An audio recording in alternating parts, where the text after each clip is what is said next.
منافقین کی بھی ہمت نہیں ہوا کرتی کہ جماعت میں نکلنے سے پیچھے رہ جائے. سمجھ رہے ہماری بات؟ نہیں. بس ماحول جو تبدیل ہوگا وہ تبدیل ہوگا مسجد سے. حضرت فرمایا کرتے تھے اپنی مسجدوں کو ایسا بنا لو جیسی مسجد نبوی تھی، اس سے تمہارے ماحول کے اندر 3 تبدیلی آئیں گی. کتنی تبدیلی آئیں گی؟ 3 تبدیلی.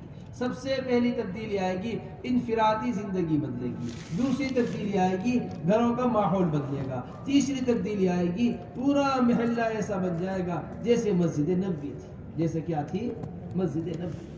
سب سے پہلی جو تبدیلی آئے گی انفرادی زندگی بدلے گی. انفرادی زندگی جب بدلے گی جب روزانہ فرشتوں کے ماحول میں آ کر بیٹھیں گے، جب روزانہ فرشتوں کے پروں میں آ کر بیٹھیں گے. حدیث شریف کے اندر آتا ہے احب البلاد الى اللہ تعالی مساجدها وابغض البلاد الى اللہ اسواقها. اللہ کے نزدیک سب سے پسندیدہ حصہ زمین کا مسجد ہے، سب سے ناپسندیدہ حصہ بازار ہے. بڑی تفصیل کے ساتھ صاحب مشکات اس روایت کو نقل کیا. فرماتے ہیں کہ یہودی آیا حضور اکرم صلی اللہ علیہ وسلم کے پاس. عالم آیا یہودی کا، آ کر کہنے لگا کہ اے محمد صلی اللہ علیہ وسلم زمین کا سب سے زیادہ پسندیدہ حصہ کون سا ہے؟ حضور اکرم صلی اللہ علیہ وسلم خاموش رہے، آپ نے کوئی جواب نہیں دیا. پھر اتنے میں جبرائیل علیہ السلام تشریف لائے. پوچھا اے جبرائیل زمین کا سب سے زیادہ پسندیدہ حصہ کون سا ہے؟ جبرائیل علیہ السلام خاموش رہے، انہوں نے کوئی جواب نہیں دیا. یہ اللہ جل جلالہ عم نوالہ کے پاس گئے. جب یہ اللہ جل جلالہ عم نوالہ کے پاس گئے، جا کر واپس آئے، کہنے لگے اے محمد صلی اللہ علیہ وسلم جتنا قرب مجھے اللہ کا اس مرتبہ ملا ہے ایسا قرب آج سے پہلے نہیں ملا تھا. اے جبرائیل تم کتنے قریب پہنچ گئے تھے اللہ تبارک و تعالیٰ کے. جی میرے اور اللہ کے درمیان 70,000 نور کے پردے رہ گئے تھے، میں اللہ کے اتنے قریب پہنچ گیا تھا. اللہ جل جلالہ عم نوالہ نے فرمایا ہے سب سے زیادہ پسندیدہ زمین کا حصہ اللہ کے نزدیک وہ مسجدیں ہیں، سب سے ناپسندیدہ حصہ بازار. ہماری زندگی کیوں نہیں بدل رہی؟ کبھی ہم نے بیٹھ کے تنہائیوں میں غور نہیں کیا. ہمارا زیادہ وقت ناپسندیدہ حصے میں گزرتا ہے. 10 گھنٹے 12 گھنٹے ہمارے بازار کے اندر گزر رہے، دکان کے اندر گزر رہے، کاروبار کے اندر گزر رہے، اور بھاگتے بھاگتے 10 منٹ کو مسجد میں آئے، 2 رکعت نماز پڑھی واپس چلے گئے، 4 رکعت نماز پڑھی واپس چلے گئے. نہیں، حضرات صحابہ رضی اللہ مجمعین نے مستقل طور پر مسجدوں کو اپنا ٹھکانہ بنایا ہوا تھا. ابو ذر الغفاری رضی اللہ تعالیٰ عنہ حضور اکرم صلی اللہ علیہ وسلم نے ان سے پوچھا کہ اے ابو ذر تم مسجد میں نہیں، تم اپنے گھر نہیں گئے؟ کہنے لگے یا رسول اللہ میرا گھر ہی کہاں ہے، میرا گھر ہی کہاں ہے. یہ کوئی معمولی نہیں. دیکھو یہ مقام ملا کرتے تھے مسجد میں رہنے والوں کو، یہ درجہ ملا کرتا تھا مسجد کو جو گھر بنا لیا کرتے تھے. امام الزہاد ہے ابو ذر الغفاری. کون ہے امام الزہاد؟ بڑا عجیب و غریب واقعہ لکھا ہے. جب ان کی وفات قریب آنے لگی انہوں نے معمول بنا لیا تھا اپنا. ان کا کہنا، ان کا مذہب یہ تھا کیم من النار و کیان من النار، کہ ایک آدمی کا 1 درہم اس کی ضرورت سے زیادہ ہے وہ جہنم میں گرم کر کے اس کے جسم پر لگایا جائے گا. اگر 2 درہم ضرورت سے زیادہ ہے تو گرم کر کے جسم کے اوپر لگائے جائیں گے. یہ ابو ذر الغفاری کا مذہب تھا. کہیں بھی رہنا ان کو مشکل ہو جائے گا. مدینے گئے، مدینے میں مذہب لگایا، مدینے والوں نے نکال دیا. ملک شام گئے، ملک شام سے واپس آ گئے، یہاں تک کہ جنگل کے اندر زندگی گزارنی شروع کر دی. میں آپ کو بتا رہا ایسے رجال جو تیار ہوا کرتے تھے یہ ان مسجدوں سے تیار ہوا کرتے. اس سے تیار ہوا کرتے تھے ابو ذر الغفاری کا واقعہ ہے. جب ان کا انتقال ہونے لگا ابو ذر الغفاری کا تو یہ اکیلے جنگل کے اندر، ان کی بیوی ان کے پاس موجود، ان کی باندھی تھی بیوی تھی وہ موجود، ان کا غلام ان کے پاس موجود. بیوی کہنے لگی آپ یہاں جنگل کے اندر ہیں، یہاں آ کر کون آپ کو دفن کرے گا؟ کون آئے گا یہاں جو آ کر آپ کے بارے میں پوچھے گا؟ کہنے لگے دیکھو ہم حضور اکرم صلی اللہ علیہ وسلم کی مجلس میں بیٹھے ہوئے تھے، حضور اکرم صلی اللہ علیہ وسلم نے فرمایا تم میں سے ایک آدمی کا انتقال جنگل کے اندر ہوگا. ایک آدمی کا انتقال کہاں ہوگا؟ جنگل کے اندر ہوگا. اور بہترین لوگ ہوں گے زمین کے جو آ کر اس کی نماز جنازہ پڑھیں گے. جتنے لوگ بیٹھے ہوئے تھے ان کے ساتھ اس وقت حضور اکرم صلی اللہ علیہ وسلم کے پاس سب کا انتقال شہر میں ہوا ہے، میں واحد ہوں جس کا انتقال جنگل میں ہوا ہے. تم دیکھتے رہو جا کر یقیناً کوئی نہ کوئی آئے گا، کیونکہ ہم جنگل کے اندر ہیں، حج بھی ختم ہو گیا، عمرے کا بھی وقت نہیں ہے، کہاں سے لوگ آئیں گے ہمارے پاس؟ تو کہا بس تم ایسا کرنا جب میرا انتقال ہو جائے مجھے غسل دینا، مجھے کفن پہنانا، میرے جنازے کو لے جا کر جو راستہ گزر رہا اس پر رکھ دینا، وہاں یقیناً قافلہ ہے. ایسے ہی کیا. اتنے میں وہاں سے ایک قافلہ سامنے سے آتا ہوا نظر آیا. بیوی نے کپڑا ہلایا، دیکھا وہ عبداللہ ابن عمر رضی اللہ تعالیٰ. وہ عبداللہ ابن مسعود رضی اللہ تعالیٰ عنہ عمرے کے واسطے جا رہے تھے لوگوں کو لے کر، بیوی نے کپڑا ہلا کر روکا ان کو، رکو رکو رکو، کیا تم ایک مسلمان کا جنازہ پڑھوانا نہیں چاہتے؟ کہنے لگے اس جنگل کے اندر، اس علاقے کے اندر یہاں کون مسلمان آ گیا؟ کہنے لگے اللہ کا ایک بندہ ہے جس کا نام ابو ذر الغفاری ہے، یہ اس کا جنازہ رکھا ہوا ہے۔ یہ کس کا جنازہ رکھا ہوا ہے؟ یہ اس اللہ کے بندے کا جنازہ رکھا ہے۔ چیخیں نکل گئی عبداللہ ابن مسعود رضی اللہ تعالیٰ عنہ کی، آگے بڑھے، جنازہ اٹھایا، نماز جنازہ پڑھائی، سب کو جمع کر کر ایک روایت سنائی، کہنے لگے ہم چل رہے تھے حضور اکرم صلی اللہ علیہ وسلم کے ساتھ، فتح مکہ کا موقع تھا یا کوئی موقع تھا، ابو ذر الغفاری چل رہے تھے، اللہ کے رسول نے بلایا ابو ذر کو، اے ابو ذر تم تنہا چلو گے دنیا میں، تمہارے ساتھ دنیا میں چلنے والا کوئی نہ ہوگا، اے ابو ذر تم تنہا، تمہارا انتقال ہوگا، جب تمہارا انتقال ہوگا تمہارے پاس کوئی نہ ہوگا، اے ابو ذر قیامت کے دن تم تنہائی اٹھائے جاؤ، تنہا اٹھائے جاؤ۔ یہ کیسے میرے لوگ، یہ رجال کیسے بنے تھے؟ میرے محترم، جیسی ہماری زندگی تھی ایسی زندگیوں پر کچھ بنتا نہیں، بگڑتا ہی بگڑتا ہے۔ جیسی زندگی حضرات صحابہ کی تھی ان کی زندگیوں پر زندگیاں بنتی ہیں، ان کی زندگیوں پر کیا بنتی ہے؟ یہ ابو ذر الغفاری سے پوچھا، ابو ذر گھر نہیں گئے؟ یا رسول اللہ گھر ہی نہیں بنایا، مسجد کو گھر بنایا ہوا، مسجد کو کیا بنایا ہوا ہے؟ گھر بنایا۔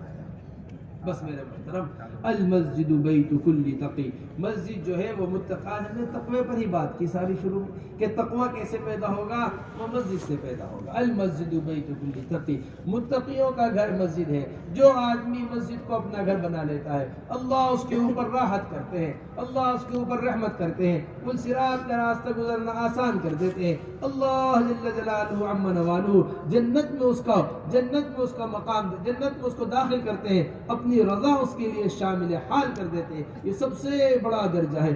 حور و غلمان میں وہ مزہ نہ ہوگا، ان نعمتوں میں کھانے پینے میں وہ مزہ نہ ہوگا، نہروں میں اور شراب میں وہ مزہ نہ ہوگا، جو مزہ اللہ کی رضا میں ہوگا۔ جو مزہ کس میں ہوگا؟ اللہ کی رضا میں۔ جنتیوں کو ملے گی یہ رضا اللہ کی۔ کون ہے؟ جو آدمی مسجد کو آباد کرتا ہے، اللہ سے خوب فضائل مسجد کے بیان کیا کرو۔ حدیث شریف کے اندر آتا ہے جو مسجد میں ایک آیت سیکھنے کے واسطے آتا ہے اللہ تبارک و تعالی 100 نفل کا ثواب دیتے ہیں۔ جو ایک علم کا باب سیکھنے کے واسطے آتا ہے اللہ جل جلالہ عم نوالہ اسے 1000 نفل کے برابر ثواب دیتے ہیں۔ کوئی معمولی بات ہے؟ جو کچھ سیکھنے سکھانے کے واسطے مسجد آتا ہے اللہ اسے کامل حج کا ثواب دیتے ہیں۔ یہ ساری احادیث حضرت نے منتخب احادیث کے اندر جمع کی۔ یہ ساری احادیث کہاں جمع کی؟ منتخب حدیث۔ یہ فضائل ہمارے سامنے مسجد کو ہونے چاہیے۔ اتنے فضائل بیان کیا کرو، اتنا فضائل بیان کرو، دل لگے ہی نہ کہیں مسجد کے علاوہ۔ گھر میں بیٹھا ہوا ہے مسجد میں دل اٹکا ہوا ہے، دکان پر بیٹھا ہوا ہے مسجد میں دل اٹکا ہوا ہے، کاروبار پر لگا ہوا ہے مسجد کے اندر دل اٹکا ہوا ہے، مستقل مسجد کا خیال دل کے اندر لگا ہوا ہے۔ صرف اس خیال کا اور دل کا مسجد میں اٹکنا حدیث شریف کے اندر آتا ہے قیامت میں جہاں کوئی سایہ نہیں ہوگا وہاں یہ سائے کے عرش کے سائے کے نیچے ہوگا، جس کا دل مسجد کے اندر اٹکا رہے، جس کا دل کہاں اٹکا رہے؟ مسجد کے اندر۔ اس واسطے انفرادی زندگی، ہم آپ کو بڑی اہم بات بتا رہے تھے کہ انفرادی زندگی جو بدلتی ہے وہ اس طرح اعمال سے بدلتی ہے۔ مسجد کے اندر ہم آویں اور مسجد کے اندر فرشتوں کے پروں میں اپنا وقت گزاریں، فرشتوں کے پروں میں وقت گزارنے سے زندگیاں بدلیں گی۔ شیطان کے پاس رہیں گے شیطان جیسے بنیں گے، فرشتوں کے پاس رہیں گے فرشتے جیسے بنیں گے۔ فرشتوں کی جو صفت قرآن میں بیان کی گئی ہے لا یعصون اللہ ما امرهم ویفعلون ما یؤمرون، کہ اللہ کے حکم کی ذرہ برابر نافرمانی نہیں کرتے، جو اللہ کا حکم ہے اسے پورا کرتے ہیں، ذرہ برابر نافرمانی اللہ کے حکم کی نہیں کرتے۔ اور جو صفت اطاعت جو پیدا ہوگی وہ فرشتوں کے پروں میں رہنے سے ہوگی، صفت عصیان جو نکلے گی وہ فرشتوں کے پروں میں رہنے سے نکلے گی۔ اس طرح ہمارا روزانہ اٹھنا بیٹھنا فرشتوں کے پروں میں۔ آپ کو سینکڑوں واقعات مل جائیں۔ وفد ثقیف آیا حضور اکرم صلی اللہ علیہ وسلم کے پاس کہ ہم نماز نہیں پڑھیں گے، ہم روزہ نہیں رکھیں گے، ہم اپنے شکل کو 3 سال تک نہیں توڑیں گے۔ حضور اکرم صلی اللہ علیہ وسلم نے فرمایا ان کو مسجد میں ٹھہراؤ، اعمال مسجد ان کے دل کو نرم کر دیں گے۔ مسجد میں رہنے سے ایسے دل نرم ہو جاتے ہیں، مسجد میں رہنے سے کیا ہو جاتے ہیں؟ ایسے کان کے اندر روئی گھسا رکھی تھی طفیل بن عمرو الدوسی رضی اللہ تعالیٰ عنہ نے، کہ کہیں کوئی بات حضور اکرم صلی اللہ علیہ وسلم کی کان میں نہ پڑ جائے. مکے والوں نے اتنا ڈرایا اگر تم نے ان کی بات کو سن لیا نہ تم بیوی کے رہنے نہ بچوں کے رہنے. بس ڈر بیٹھ گیا دل کے اندر. جیسے ہی مسجد حرام میں داخل ہوئے براہ راست دل کے اوپر اثر ہوا. کہنے لگے اے طفیل تو عربی کلام کو اچھی طرح جانتا ہے, تو عربی شاعری کو اچھی طرح جانتا ہے, تو اچھی بری بات کو اچھی طرح جانتا ہے. سن تو صحیح کیا بات ہے, سوچو تو صحیح. جس آدمی کے کان میں روئی گھسی ہوئی ہے, جب یہ آدمی مسجد کے ماحول میں آ کر کان سے روئی نکال کر بات کو سن سکتا ہے اور 80 گھرانوں کے بات قبول کرنے کا ذریعہ بن سکتا ہے, امام المحدثین ابو ہریرہ کے ملنے کا ذریعہ بن سکتا ہے, تو جو ایمان والا بات سننے کے واسطے مسجد آ رہا ہے اس کے اوپر کتنا اثر ہوگا. جو بات سننے کے واسطے مسجد آ رہا ہے اس کے دل پر کتنا اثر. حضرت فرمایا کرتے تھے جس کے قدم تم نے مسجد کی طرف اٹھوا لیے اسے اللہ کی رحمت کے حوالے کر دیا. من اتانی ماشیا اتیتہ ہرولۃ, جو میری طرف چل کر آتا ہے میری رحمتیں اس کی طرف دوڑ جاتی ہیں. آپ سوچو تو صحیح, جس کی طرف اللہ کی رحمت دوڑ چکی ہو وہ کیسے ضائع ہو جائے گا, وہ کیسے کیا ہو جائے گا. تو زندگیاں بدل جایا کرتی تھی. کہاں رہ کر مسجد کے ماحول میں رہتے. عمیر ابن وہب آئے, مکے سے ارادہ کر, مکے والے نے لے کے بیٹھے, اے عمیر ہم تمہارا قرض ادا کروائیں گے, ہم تمہارے بیوی بچوں کو دیکھیں گے, تمہیں اپنی کوئی فکر نہیں کرنی, تم تو جا کے نعوذ باللہ حضور اکرم صلی اللہ علیہ وسلم کو ختم کر دو. تلوار تیز کی, تلوار تیار کی, تلوار لے کر نکلے مکے سے. 2 آدمیوں نے آپس میں بات چیت کی تھی, مدینے منورہ آ گئے.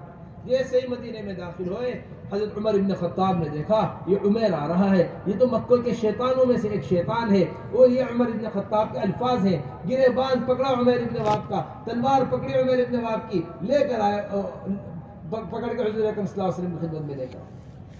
آپ نے سنا عمر چھوڑو عمیر کو, عمیر ہمارے قریب آ کر بیٹھو. کیسے آنا ہوا عمیر؟ جی میں تو اپنے رشتہ داروں سے ملنے آیا ہوں. عمیر تلوار کیوں لے کر آئے ہو؟ یہ تلوار بہت بری چیز ہے, اس نے ہمارے اور آپ کے درمیان دوری پیدا کر دی ہے. اے عمیر کعبے کے پردے میں فلاں فلاں آدمی سے تم نے کیا بات کی تھی مدینے چلتے ہوئے؟ فوراً کہنے لگے اشہد ان لا الہ الا اللہ و اشہد ان. کتنے واقعات سنو میں آپ کو.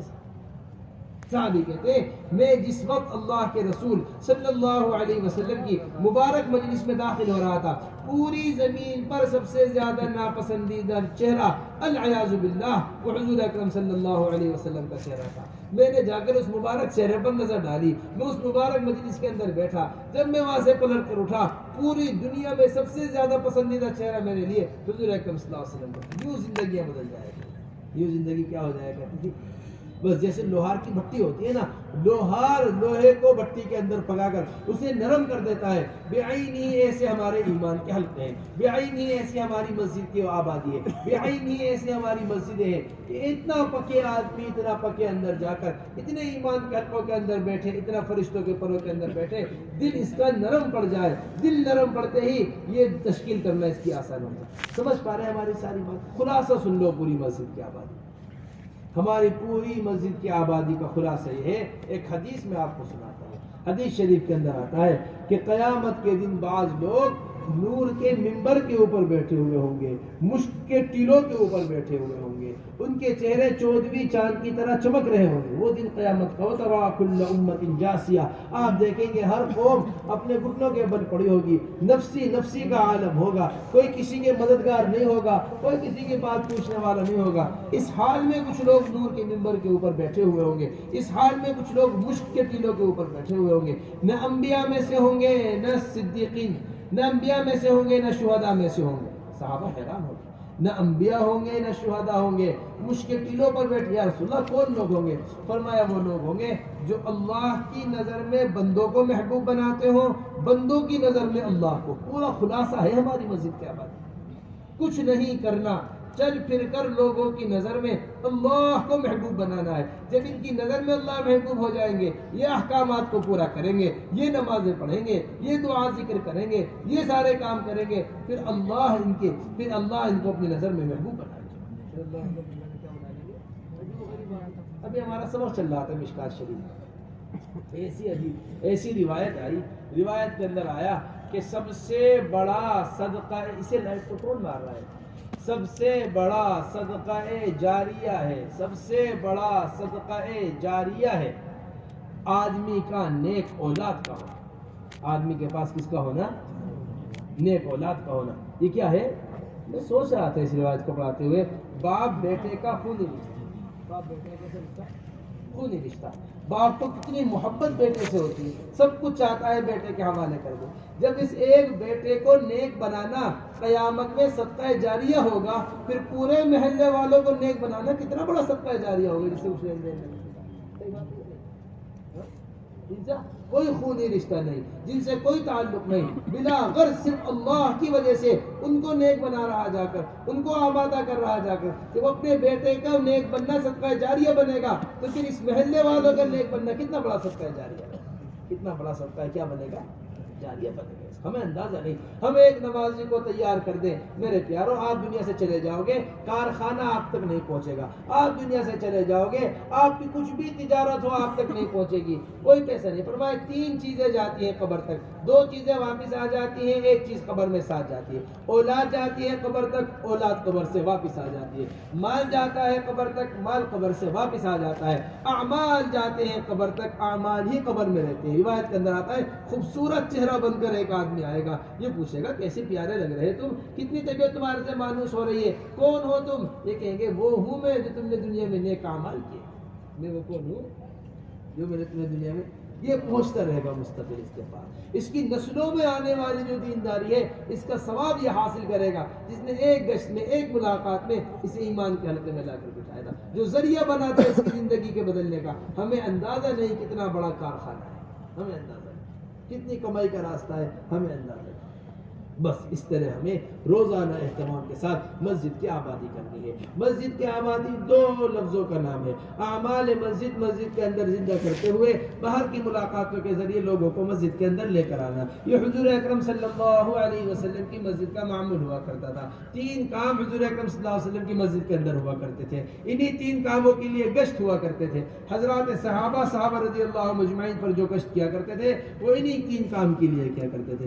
نمبر 1 ایمان کے حلقوں کے لیے گشت کیا کرتے تھے. نمبر 2 تعلیم کے لیے گشت کیا کرتے تھے. نمبر 3 نماز کے لیے گشت کیا کرتے تھے. اسی طرح ہم بھی ایمان کے حلقوں کے لیے لوگوں کو اٹھا کر لے کر آئے. جیسے عبداللہ ابن رواحہ لے کر آ رہے ہیں، معاذ ابن جبل رضی اللہ تعالیٰ، ایک ایمان والے کے ساتھ ایمان کا حلقہ لگا رہے. ہم علم کے حلقوں کے واسطے لوگوں کو لے کر آئے. جیسے ابو ہریرہ رضی اللہ تعالیٰ بازار میں گشت کر رہے ہیں اور بازار والوں سے کہہ رہے یا اہل السوق ما اعجزکم، اے بازار والو تمہیں کس چیز نے عاجز کر دیا؟ حضور اکرم صلی اللہ علیہ وسلم کی میراث مسجد میں تقسیم ہو رہی ہے، تم یہاں بازار کے اندر بیٹھے ہو، آخر کیا چیز ہے تمہیں کس چیز نے عاجز کر دیا؟ کیوں تم جا کر اپنا حصہ نہیں لیتے؟ یہ اس طرح بازار میں گشت کر کے لوگوں کو مسجد بھیجے.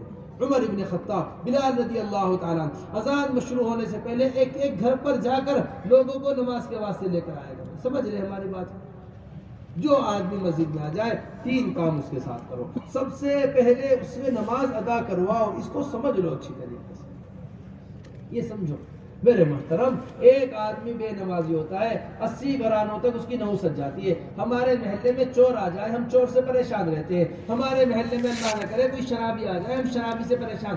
شراب کا گناہ ہمیں نظر آ رہا، چوری کا گناہ ہمیں نظر آ رہا، پولیس کا گھر کے اندر آنا جانا، محلے کے اندر آنا جانا ہمیں نظر آ رہا.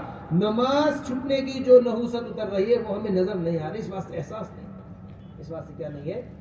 جب ایک بے نمازی کا اثر 40 گھرانوں تک جا رہا، 1000 بار اللہ نہ کرے، 1000 بار اللہ نہ کرے، اگر ایک محلے کے اندر 40 بے نمازی ہیں تو کس قدر برا اثرات اس محلے کے اندر ہے، کتنے عذاب اس محلے کے اندر ہے، کتنی نحوستیں اس محلے کے اندر ہے، ہمیں اندازہ نہیں.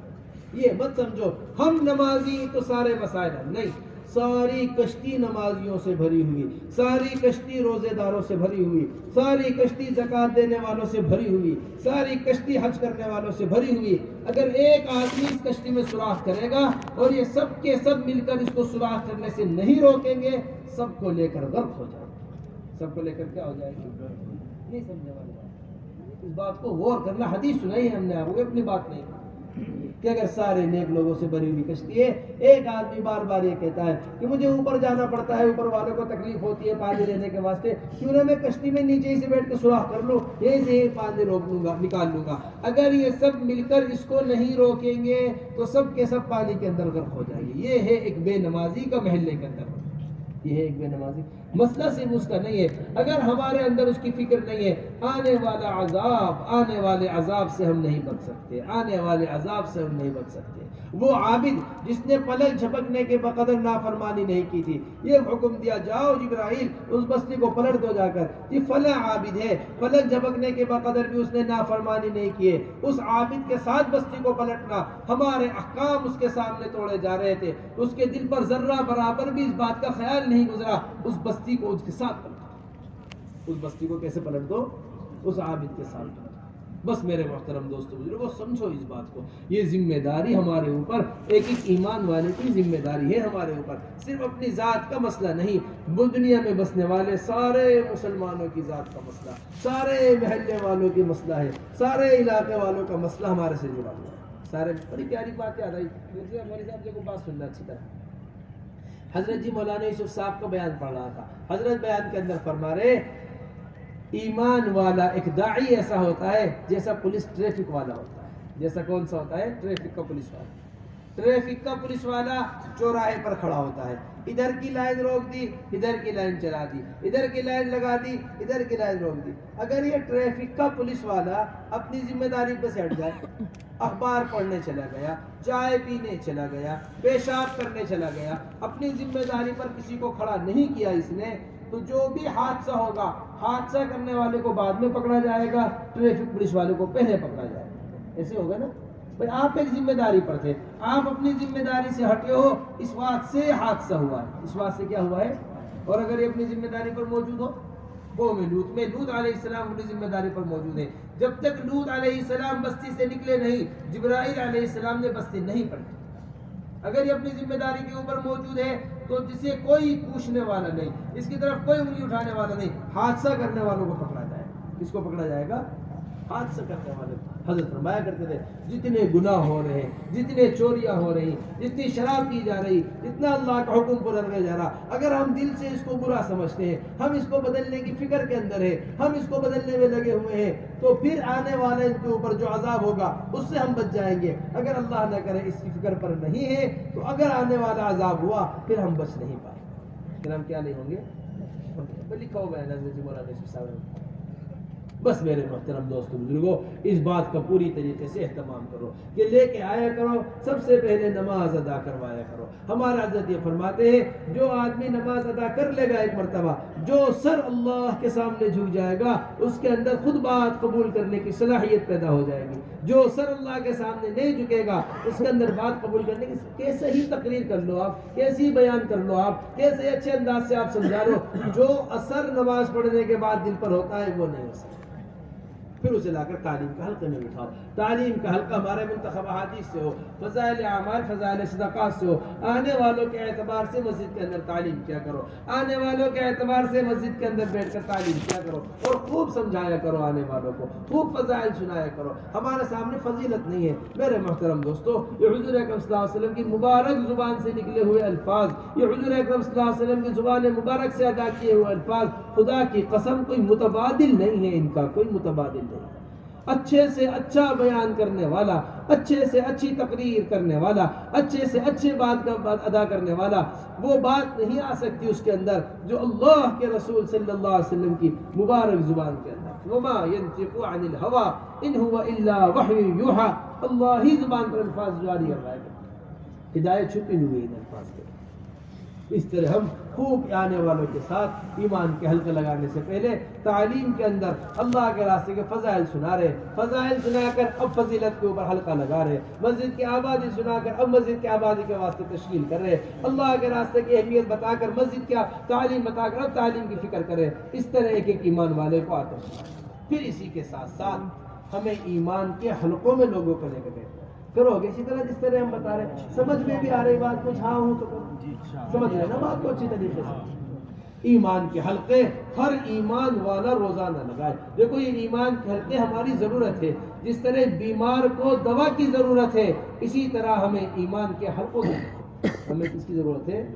جس طرح روزانہ غذا کی ضرورت ہے، اسی طرح ایمان کے حلقوں کی ضرورت ہے۔ جس طرح کھائے بغیر کمزوری سی محسوس ہونے لگتی ہے، اسی طرح اللہ کی بڑائی بولے بغیر عبادت کے اندر، تمام چیزوں کے اندر کمزوری سی محسوس ہوتی ہے۔ کمزوری سے کیا ہونے لگے؟ حضرت فرمایا کرتے تھے اتنی دعوت دیا کرو، اتنی دعوت کہ دعوت غذا کا کام کرنے لگے۔ دعوت کس کا کام کرنے لگے؟ غذا کا کام کرنے۔ ایسی ہماری روزانہ دعوت دینی ہونی چاہیے۔ کوئی پریشانی ہے اللہ کی بڑائی کو بول لے، اللہ کی بڑائی ہماری پریشانیوں کو دور کر دے، ہمیں غذا کا کام دینے لگے، ایسی دعوت ہے۔ اب یہاں ایمان کے حلقوں میں سب سے پہلی چیز اللہ کی توحید کو بولو، روزانہ معمول بنا دو اللہ کی بڑائی کو بولنے کا۔ ہم اللہ کی بڑائی کو نہیں بولتے، وکیل وکالت کو بول رہا، ڈاکٹر ڈاکٹری کو بول رہا، حکومت والے حکومت کو بول رہے، پیسہ والے پیسے کو بول رہے، سب مل کے اللہ کو بڑا بولیں گے تب اللہ کی بڑائی دل کے اندر پیدا ہو۔ روزانہ کا کام ہو ہمارا، یہاں ایمان کے حلقوں کے اندر لے کر اس طرح بیٹھو۔ پھر سب سے پہلے اللہ کے راستے میں نکلنے کی تشکیل، 4 مہینے کی عمومی تشکیل کی فضا بناؤ۔ 4 مہینے کے واسطے عمومی لوگوں کو آمادہ کرو نکلنے کے اوپر۔ 4 مہینے کے واسطے ہر فرد کی تشکیل ہو، 4 مہینے کے واسطے ہر آدمی نکلے۔ حضرت اقدس مولانا ابو الحسن علی ندوی رحمۃ اللہ علیہ نے خطوط جمع کیے مولانا الیاس صاحب رحمۃ اللہ علیہ کے، اس خط کے اندر لکھی ہوئی باتیں وہ سمجھنا ہماری بات کو اچھی طریقے سے کہ اگر ہر سال 4 ماہ لگانے کو اپنا جزوِ زندگی نہ بناؤ گے تو ایمان کی حلاوت نہیں جا سکتی۔ کوئی معمولی بات نہیں۔ حضور اکرم صلی اللہ علیہ وسلم کے 33 اسفار ہیں، ان 33 اسفار کو اگر جمع کیا جائے تو اوسط جو نکلتا ہے وہ سالانہ 4 ماہ کا نکلتا ہے۔ حضرت جی مولانا یوسف صاحب کے بیانات پڑھ رہے تھے، حضرات صحابہ رضی اللہ مجمعین کے جتنے اسفار ہیں اگر ان کو جمع کیا جائے تو اوسط 4 مہینے یا 6 مہینے کا اوسط ہر سال اللہ کے راستے میں نکلنے کا بنتا ہے۔ تو ہماری بھی ترتیب ہے نا، یہ مت سمجھا کرو اللہ توفیق دے چلا لگا لیں گے 40 دن۔ 40 دن کی ترتیب کوئی ترتیب نہیں، 40 دن مستورات کے واسطے 40 دن۔ ہم تو ہر سال 4 مہینے کے اوپر آئے، ہر سال کس کے اوپر آئے؟ تو عزم کر رہے ہیں سب سالانہ 4 مہینے تو انشاءاللہ، ذرا زور سے تو انشاءاللہ۔ اس طرح ہم ہر سال اہتمام سے 4 مہینے کی خود بھی تیار ہو، ہر ایمان والے کو یہ مت سمجھا کرو ڈاکٹر صاحب ہیں سر کھجانے کی فرصت نہیں ہے، وکیل صاحب ہیں ان کے پاس تو بات کرنے کی بھی فرصت نہیں کسی سے، اپنے مقدمات میں الجھے لیتے ہیں۔ نہیں، حضرت فرمایا کرتے تھے اگر ہم نے دنیاوی ضعف کو دیکھ کر، ان دنیاوی کمزوریوں کو دیکھ کر اس کو چھوڑ دیا تو گویا کہ ہم نے ساری صلاحیت باطل کے حوالے کر دی۔ ہم نے ساری صلاحیت کس کے حوالے کر دی؟ باطل کے حوالے۔ اس طرح ہم سب سے پہلے اللہ کے راستے میں 4 مہینے کی تشکیل کیا کریں۔ پھر دوسری بات، اپنی مسجد کی تشکیل کیا کرو۔ میرے عزیز دوستو، ہماری دل کی بات سن لو آپ اور سمجھ لو اچھی طریقے سے، ہر 24 گھنٹے ہماری مسجد آباد ہو، ہم اس کی فکر کریں۔ ایسے نظام بنا لو، 3 بھائی گھر کے اندر ہیں، 8 گھنٹے تینوں بھائیوں کے اوپر تقسیم کر دو، والد صاحب ساتھ میں ہیں، 8 گھنٹے سب کے اوپر۔ اس طرح غلہ ہوتا ہے نا دکان کا غلہ نوکروں کو نہیں دیا جاتا، 24 گھنٹے بھی وہ دکان کھلے گی، غلے کے اوپر گھر کا آدمی بیٹھے گا آ کر، کبھی بھائی آ کر بیٹھ رہا، کبھی باپ آ کر بیٹھ رہا، کبھی کوئی آ کر بیٹھ رہا۔ ایسی ترتیب حضرات صحابہ کی تھی، آدھا دن گھر آدھا دن مسجد میں دیا کرتے تھے، اس طرح آدھی رات گھر میں دیا کرتے تھے، آدھی رات مسجد میں دیا کرتے تھے۔ ایسی ہماری ترتیب آدھے دن آدھے رات کی مسجد کی بن جائے۔ سارے ایئرپورٹس وہ آباد ہیں 24 گھنٹے، سارے ریلوے اسٹیشن 24 گھنٹے کھلے ہوئے ہیں، سارے اسپتال 24 گھنٹے کھلے ہوئے ہیں۔ آپ سوچو، بتاؤ مجھے ایمانداری سے، کیا یہ انسان چلا رہے ہیں جنات چلا رہے ہیں؟ جب اب دنیاوی شعبے انسان اپنی ضرورت کو سامنے رکھتے ہوئے 24 گھنٹے کھول سکتے ہیں تو آپ بتاؤ کیا ہم اللہ کے گھر کو 24 گھنٹے نہیں دے سکتے؟ ایسی عجیب سی بات ہے۔ بس جس طرح ہمیں دنیاوی ضرورت کو اپنی ضرورت سمجھا، اس طرح اللہ کے گھر میں وقت دینے کو اپنی ضرورت نہیں سمجھا، اللہ کے گھر میں وقت دینے کو اپنی ضرورت نہیں سمجھا۔ 24 گھنٹے ہماری مسجدیں آباد ہوں اور 24 گھنٹے یہ اعمال ہماری مسجدوں کے اندر۔ رات کا وقت جب کوئی ملنے والا نہیں ہے تو دعا ذکر کے اندر لگا رہے، تو قرآن پڑھنے کے اندر لگا رہے، تسبیحات کے اندر لگا رہے۔ 24 گھنٹے جب یہ نیک اعمال آسمان پر چڑھتے رہیں گے، اچھے اچھے فیصلے آسمان سے اترتے ہیں، برے اعمال چڑھتے ہیں، برے فیصلے اترتے ہیں۔ پھر تیسری تشکیل اور اہم ترین تشکیل، چاہے اللہ کے راستے میں نکل کر رہے ہو، چاہے اپنے مقام پر کر رہے ہو، چاہے 1 لاکھ آدمیوں کو سمجھا رہے ہو، چاہے 1 آدمی کو سمجھا رہے ہو، چاہے ماننے والے کو سمجھا رہے ہو، چاہے سننے والوں نہ ہو، اسے بھی بتا رہے ہو۔ سمجھ لے ہماری بات، وہ یہ ہے کہ گھر کے اندر 5 اعمال کے ساتھ تعلیم، گھر کے اندر کیا ہو؟ 5 اعمال کے ساتھ۔ دیکھو جتنی بے دینی پھیلتی جا رہی ہمارے گھروں میں تعلیم نہ ہونے کی وجہ سے ہے، جتنے حالات گھر کے اندر آئے چلے جا رہے ہیں گھروں کے اندر تعلیم نہ ہونے کی وجہ سے ہے، جتنا گھر کے اندر میدان جنگ بنا ہوا ہے گھر، چہرہ دیکھنے کو کوئی تیار نہیں، میاں بیوی سے بھاگ رہا، بیوی میاں سے بھاگ رہی، ایک دوسرے سے لڑنے کے اوپر تلے ہوئے ہیں بری طریقے سے، باپ بیٹے کو گھر سے نکالنے پہ لگا ہوا، بیٹا باپ کو گھر سے نکالنے کی تدبیریں کر رہا، وجہ کیا ہے؟ اعمال گھر کے اندر نہیں ہے، اغراض گھروں کے اندر ہے، باپ بیٹے سے بیٹا ہونے کی وجہ سے محبت کر رہا، بیٹا باپ سے مال ہونے کی وجہ سے محبت کر رہا، بیوی سے محبت خواہشات کی وجہ سے ہے، بیوی کی محبت اپنے ضرورت پوری ہونے کی وجہ سے نہیں۔ اعمال جب گھروں کے اندر ہوتے ہیں تو بے غرض محبت پیدا ہوتی ہے، کیا پیدا ہوتی ہے؟ ان الذين امنوا وعملوا الصالحات سيجعل لهم الرحمن ودا، ود کی جو علماء نے تشریح کی وہ ایک یہ بے غرض محبت، جو نیک اعمال کرتے ہیں ایمان لاتے ہیں ان کی بے غرض محبت ان کے درمیان کیا ہو جاتی ہے؟ بے غرض محبت ان کے درمیان پیدا ہو، اس بے غرض محبت کو پیدا کرو، کوئی تعلق نہیں، محبت ہے اللہ، الحب للہ والبغض للہ، یہ سب قسمت ہوتا ہے ان اعمال سے ہوتا ہے۔ بس حدیث شریف کے اندر آتا ہے جن گھروں میں اللہ کے تذکرے ہوتے ہیں ان وہ گھر آسمان والوں کے لیے ایسے چمکتے ہیں جیسے زمین والوں کے لیے آسمان میں ستارے چمکتے ہیں۔ حضرات صحابہ کا سب سے پہلا جو معمول ہوا کرتا تھا گھروں کے اندر قرآن پڑھنے کا ہوا کرتا تھا۔ عمر بن خطاب رضی اللہ تعالیٰ عنہ کا جو دل نرم پڑا وہ اسی سے پڑا، سکینہ جو نازل ہوتا ہے وہ اسی سے ہوتا ہے۔ میری بات کو سمجھنا چاہیے، مطلب بات سمجھنا چاہیے۔ ایک ہوتا ہے سکون، ایک ہوتا ہے سناٹا۔ ایک کیا ہوتا ہے؟ سکون، اور ایک کیا ہوتا ہے؟ دونوں میں بڑا فرق ہے۔ ہم سناٹے کو سکون سمجھے ہوئے ہیں، ہم نے اچھے علاقے میں گھر خرید لیا، یہاں شور نہیں ہوتا، یہاں ٹریفک نہیں ہوتا، یہاں ہم نے کھڑکیاں اچھی لگوائی ہیں، باہر کی آواز اندر نہیں آتی۔ قبرستان کے اندر سکون نہیں ہوتا، سناٹا ہوتا ہے۔ آپ دیکھو جائے قبرستان بالکل تنہا قبرستان ہے، نہ آپ کھانا کھا سکتے، نہ آپ سو سکتے، نہ آپ تنہا اطمینان سے بیٹھ سکتے۔ یہ فرمایا حضور اکرم صلی اللہ علیہ وسلم نے، جن گھروں میں اللہ کے تذکرے نہیں ہوتے وہ گھر قبرستان کی طرح ہوتے۔ ہمارے گھروں میں سکون نہیں، ہمارے گھروں میں کیا ہے؟ سناٹا ہے۔ سکون کس سے ہوتا ہے؟ الا بذکر اللہ تطمئن القلوب، اللہ کا ذکر ہوتا ہے جو دلوں کے اندر کیا پیدا کرتا ہے؟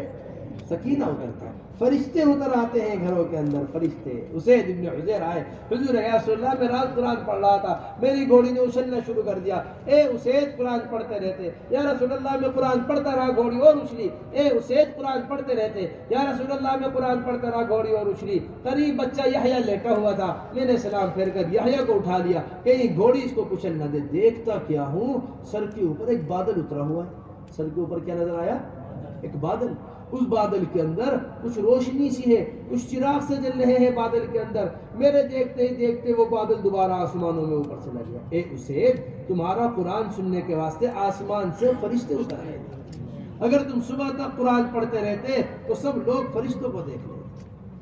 آج بھی اتر رہے فرشتے اگر ہم قرآن پڑھیں، ہے ہی نہیں کر کے۔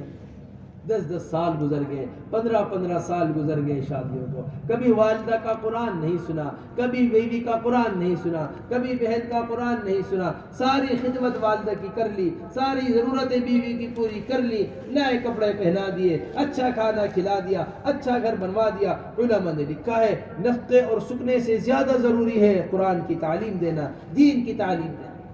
اگر یہ اللہ نہ کرے بے دین مر گئے، نہ جانے یہ کہاں جائیں۔ سمجھ رہے ہیں ہماری بات؟ روزانہ گھر کے اندر سب سے پہلا کام قرآن کا حلقہ لگائیں۔ اللہ نہ کرے ہم قرآن پڑھے ہوئے نہیں، امام صاحب ایک آیت سیکھ کر آپ کو تو گھر مسجد کے اندر مکتب ہے، روزانہ مکتب کے اندر آدھا گھنٹہ نہیں 15 منٹ بھی تم فارغ کر لو گے نا، اطمینان سے ایک آیت سیکھ لو۔ ایک آیت سیکھی، 2 آیت سیکھی، جا کر گھر چلے گئے، اب گھر والوں کو 1 آیت سکھا رہے، گھر والوں کو 2 آیت سکھا رہے۔ یہ حضرات صحابہ رضی اللہ مجمعین کا معمول تھا۔ پڑھنا لکھنا نہیں جانتے تھے، یہ اس طرح ایک سے سنا کرتے تھے، دوسروں کو پہنچا دیا کرتے، یہ تھا۔ اس طرح ہمیں قرآن کا حلقہ لگانا ہے۔ دوسری چیز میرے محترم دوستو، اہتمام سے کتابی تعلیم کرنی ہے۔ ایک دن منتخب احادیث سے، ایک دن فضائل اعمال، فضائل صدقات سے، ہر گھر کے اندر کتاب موجود ہو۔ محلے میں ہر گھر ایسا بنا لو کہ اس کے اندر تعلیمی کتاب ہم خود پہنچائیں، محلے والوں کو روزانہ پوچھا کرو۔ ہم حال دریافت پوچھتے ہیں، دینی حال نہیں پوچھتے کسی۔ بھئی کاروبار کیسا چل رہا؟ یہ اچھا چل رہا ہے، بیوی بچے ٹھیک ہے، یہ سب ٹھیک ہے، یہ پوچھا اور سن دیے. یہ پوچھنے کی چیزیں نہیں ہوتی. بھئی تعلیم گھر کے اندر چل رہی ہے یا نہیں چل رہی، اللہ کے راستے میں کب نکلنے کے ارادہ ہے، یہ پوچھنا ہی ہماری آخرت بناتے ہیں. یہ آپ کے پوچھنے پہ نکل جا رہے، آپ کے پوچھنے پہ تعلیم ہونے کیوں اس کے ساتھ؟ یہ ہونا چاہیے معاملہ. تو میرے محترم دوستو، اس طرح بڑے اہتمام کے ساتھ روزانہ کتابی تعلیم ہمارے گھر کے اندر ہو. تیسرا کام 6 صفات کا مذاکرہ روزانہ ہمارے گھر کے اندر ہو. چوتھا کام اللہ کے راستے میں نکلنے کی تشکیل ہمارے گھر کے اندر ہو. اس سے جذبہ پیدا ہوتا ہے. تو تشکیل کیسی ہو رہی؟ ہم تو چلے کی تشکیل نہیں کرتے. بیٹا کیسے رہے گا تشکیل دور دے جا کر 4 مہینے کی تشکیل کرتے ہوئے ڈر رہے. کیا ہوگا؟ صحابی اپنے صحابیہ عورت ہے، اپنے 4 بیٹوں کو بٹھا کر تشکیل کر رہے. 4 بیٹوں بٹھا کر کیا گھر کی تشکیل ہے. اے میرے بچوں، میں نے تمہیں آج کے دن کے واسطے پیدا کیا تھا. اے بچوں، میں نے تمہیں آج کے دن کے واسطے پال پوس کے بڑا کیا تھا. میرا یہ جی چاہتا ہے کہ تم چاروں نکلو اور چاروں نکل کر میدان جنگ میں جا کے شہید ہو جاؤ، تاکہ میں کل کو قیامت کے دن 4 شہید کی ماں کہنا. چلے کی نہیں، 4 مہینے کی نہیں، ہمیشہ زندگی بھر کی تشکیل کہاں ہو رہی؟ گھر کے اندر بٹھا کر زندگی بھر کی تشکیل. 4 جوان بیٹے، عمرو بن جموع کے 4 جوان بیٹے، چاروں کہہ رہے ہیں ہم نکلیں گے ابا جی، آپ مت نکلو. یہ گھر کی تشکیل ہے. جو عمرو بن جموع کا واقعہ آپ بار بار سنتے ہو، گھر سے نکل کر تمنا کر کے نکلے تھے، اللہم لا تردنی الی اہلی، اے اللہ پلٹ کر گھر واپس نہیں جا جاتا. یہ بیوی نے تشکیل کی تھی گھر میں. سب اللہ کے راستے میں نکلتے، تم یہی رہتے ہو، نکلتے ہی نہیں اللہ کے راستے. بس یہ تو جوش پیدا ہو گیا، میں نکلوں گا. ہم نے اپنے گھر والوں کا یہ مزاج نہیں بنایا. روزانہ گھر کے اندر مشورہ کیا کرو. یہ اس طرح ہمیں روزانہ تعلیم کرنی ہے. بس اس طرح میرے محترم دوستو بزرگوں، ہمارے گھر کی تعلیم ہے، ہمارے گھر کا مشورہ ہے. روزانہ اسی طرح اپنی مسجد میں بھی پابندی سے تعلیم کیا کرو. آدھا گھنٹہ روزانہ اپنی مسجد میں پابندی سے تعلیم کرو. سب کچھ چھوڑ کر اس تعلیم کے اندر. میری بات سمجھو، جتنا ہمارا بڑا مجموعہ بیٹھا ہوا ہے نا، یہ پورا، یہ مت سمجھا کرو یہ تبلیغ والوں کے اعمال ہے. یہ سب سے بڑا مسئلہ بن گیا ہے. نہیں، یہ مشورہ تبلیغ والوں کا مشورہ نہیں ہے. یہ تعلیم تبلیغ والوں کی تعلیم نہیں ہے. یہ حضور اکرم صلی اللہ علیہ وسلم کی امت کی وہ تعلیم ہے جس پر 100% زندگیاں بدلیں گی. یہ مشورہ وہ مشورہ امت کا مشورہ ہے جس سے 100% حضور اکرم صلی اللہ علیہ وسلم والے اعمال زندہ ہوں گے. تمہارا کام ہمارا کام نہیں ہے، سارا کام حضور اکرم صلی اللہ علیہ وسلم. نہیں سمجھ پا رہے ہماری بات. اس تنگی نے ہمیں دور کر دیا، اس ذہن نے ہمیں دور کر دیا. نہیں، ہر امت کے خیال کا آدمی، ہر فرقے کا آدمی، ہر جماعت کا آدمی تمام تر چیزوں کو توڑ کر وہ نکل کر باہر آ جائے. بتانے رنگ و بو کو توڑ کر ملت میں گم ہو جا، نہ تو باقی رہے رانی، نہ ایرانی نہ افغانی. چلیے بہرحال شہری جو ہے تو اس بات کو اہتمام سے کرو گے انشاءاللہ. تو اس طرح سارے نظریوں کو توڑ کر حضور اکرم صلی اللہ علیہ وسلم کی کیا بن جاؤ؟ امت بن جاؤ. امت بن جاؤ. یہ امت بننا سب سے اہم چیز ہے. اپنے مشوروں کو اندر وسعت پیدا کرو. جب آپ جتنے لاکھوں کا مجموعہ ہماری بات کو سن رہا ہے، مسجد کے مشوروں کو زندگی میں کبھی تبلیغ کا مشورہ مت کہنا. مسجد کے مشوروں کو یہ سمجھا کرو یہ امت کا مشورہ ہے، امت بنانے کا مشورہ ہے. آپ کی مسجد کی، آپ کے علاقے کی سڑک خراب ہو جائے، سارے محلے والے سڑک کو ٹھیک کرنے کی فکر کرتے ہیں. آپ کے محلے میں لائٹ نہ آوے، سارے محلے والے بجلی گھر جاتے ہیں لائٹ کی بات کرنے کے واسطے. آپ کے محلے کا اللہ نہ کرے پانی کے اندر کوئی پریشانی ہو جائے، سارے محلے والے پانی پر جا رہے ہیں، بھائی محلے کے اندر پانی نہیں آ رہا. جب دنیاوی شعبے کے واسطے سارے محلے والے فکر مند ہیں، پھر نماز کو زندہ کرنے کا 4 تبلیغی کیوں مشورہ کریں؟ تعلیم کو زندہ کرنے کا 4 تبلیغ والے مشورہ کیوں کریں؟ حضور اکرم صلی اللہ علیہ وسلم والے اعمال گھروں کے اندر زندہ ہو، اس کا 4 تبلیغی بیٹھ کر مشورہ کیوں کریں؟ سارے محلے والوں کو اپنے مشورے کے اندر جمع کریں. حضرت فرمایا کرتے تھے جس سے تم مشورہ نہیں دو گے اس سے تم کام بھی نہیں دو. ہمارا مشورہ ایسا ہے جیسی ہماری نماز. سمجھ میں آ رہی ہماری بات؟ یہ نہیں، نماز نہیں کوئی کہتا یہ تبلیغ والوں کی نماز ہو رہی. نماز میں کوئی یہ نہیں کہتا ہے یہ 4 مہینے والوں کی نماز ہو رہی ہے، چلے والوں کی نماز ہو رہی. ہر امتی جس طرح نماز میں آ کر کھڑا ہو رہا ہے، اسی طرح ہر امتی مشورے کے اندر کھڑا ہو. اللہ نے نماز کو اور مشورے کو قرآن میں ساتھ بہت سی جگہوں پر ذکر کیا، بہت سی جگہ پر. تو اس طرح ہمیں اہتمام کے ساتھ اپنے مشوروں کے اندر اس بات کو پیدا کرنا ہے. اس طرح ہم روزانہ اہتمام سے مشورہ کیا کریں. روزانہ ہر ہفتے اہتمام سے محلے کے اندر گشت کیا کرو, محلے والوں کے پاس خوشامد کیا کرو. ہر نبی کی سنت عمومی گشت کے اندر ہے. ہر نبی نے عمومی گشت محلے والوں کو کر دکھایا ہے. ہر نبی نے عمومی گشت محلے کے اندر کیا ہے. حکاز و مجنہ میں حضور اکرم صلی اللہ علیہ وسلم کی ہی گشت ہیں. مکے کی گلیوں میں حضور اکرم صلی اللہ علیہ وسلم کی ہی گشت ہیں. طائف میں جو پتھر کھا رہے ہیں, لہو سے بھر گیا ہے نعلین مبارک, قدمین مبارک سے خون بہ رہا ہے, یہی گشت طائف کے اندر کیا ہے. سوچو تو صحیح, جہاں پتھر پڑ رہے تھے وہاں گشت نہیں چھوڑا. آج جہاں پھول برسانے والے موجود ہیں وہاں ہم گشت کرنے کو تیار نہیں, وہاں ہم گشت کرنے کو کیا نہیں ہے, تیار نہیں. اس واسطے میرے محترم اس طرح ہم اہتمام سے اپنے محلے کے اندر پہلا گشت بھی کیا کریں, محلے والوں کو دوسرا گشت بھی کرایا کرو. اہتمام سے دوسرے گشت کے اندر محلے والوں کو لے جایا کرو اٹھا کر. ان سارے اعمال کو ہمیں حضور اکرم صلی اللہ علیہ وسلم والے عمل کی طرف کرنا ہے. پھر جو ہماری جماعت اللہ کے راستے میں نکل رہی وہ بھی یہ سارے اعمال کریں گی. 5 گشت بڑے اہتمام سے کریں گی. سب سے پہلا گشت ہمارا جو ہوگا وہ ہوگا خصوصی گشت. 3 طبقوں سے اس کے اندر ملاقات کرو. سب سے پہلے کام کرنے والے ساتھیوں سے ملاقات کرو. دیکھو میں بہت اہتمام سے کہہ رہا ہوں حضرات سے, جتنی لوگ ہماری بات کو سن رہے اس بات کو اچھی طرح سمجھ لو. جس محلے میں بھی جماعت آیا کرے یہ سمجھا کرو اللہ نے اس جماعت کو مہمان بنا کے میرے گھر میں بھیجا. سمجھو اس بات.